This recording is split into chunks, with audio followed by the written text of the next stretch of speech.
Dr. Mustapha Drive Shehu Mustafa Uba Shehu Yuba Foundation. Foundation. Wannan foundation a kowane lokaci tana ƙoƙarinta wajen ganin cewa ta hidimta wa al'umma da kuma ƙoƙarinta na ganin cewa ta wayar da kan mutane wajen ganin yadda za a dinga taimakawa mutane marasa ƙarfi da marasa galihu, da wanda kuma za ga cewa yau mutum ɗan adam a matakin da ake kai a cikin wannan ƙasa ta Najeriya, sai ga mutum yana cikin kamar rufin asiri, amma in ka taimaka masa da wani abin yana da buƙatar hakan saboda abubuwa sun riga sun yawa a ƙasa.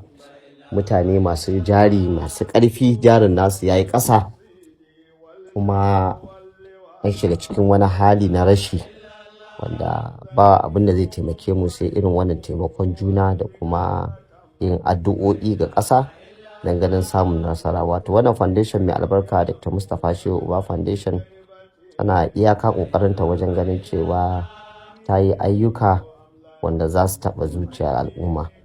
A yau wannan rana da muke ciki mai albarka irin ta Juma'a, wannan foundation ɗin ta yi abinci ga waɗannan yara da suke ƙoƙari suke hidimta wa wannan masallaci mai albarka, inda wannan yara suka zo da safe haɗu da su da wannan ƙungiya ta Dr. Mustapha Shehu Uba Foundation wajen ganin cewa sun tsaftace wannan masallaci mai albarka, wanda suka ɗauki niyya suka ɗau ɗan ganin cewa insha Allah kowanne sati insha Allah za su zo su share wannan masallaci, wanda akalla wannan masallaci zai iya cin mutane 500,000 a takaice cikinsa da wajensa.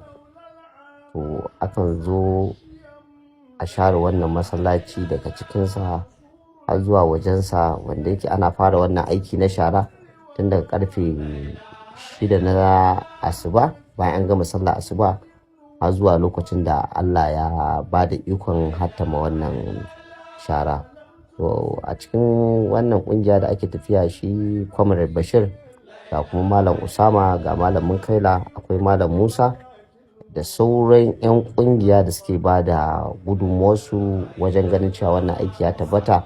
Akwai Malam Bashir Sani Tafida da ragowar duk wanda suke taimaka mana wajen ganin cewa an hidimta wa wannan kungiya ta kai ga nasarar da ake so. Ba abin da za a ce sai dai mu ce mun gode wa Allah da ya ba mu lafiya da muke irin kokari na ganin cewa mun yi wannan aiki. Akalla gashi nan a Comrade Bashir da kansa yana zuba wannan yaran abinci wanda za su samu su ci wannan abinci don su ƙara samun ƙarfi a tare da su wajen ganin cewa sun ci gaba da wannan aiki na alheri, wanda yake su ne yara manyan gobe, wanda yake nan gaba insha Allah yadda su ga ana wannan aiki na alheri su ma za su dora.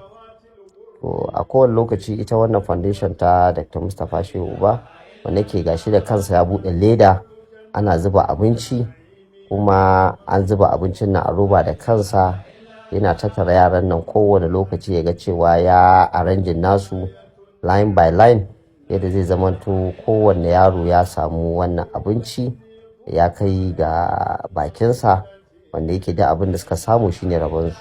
To a bayan an gama basu wannan abinci da ake yi wanda ake zubawa, zai zamanto kowanne yaro daga kwanansa a wannan guri an ajiye shi, kowanne yaro za a zuba masa abincinsa zai ɗauka, zai samu guri zai je ya zauna.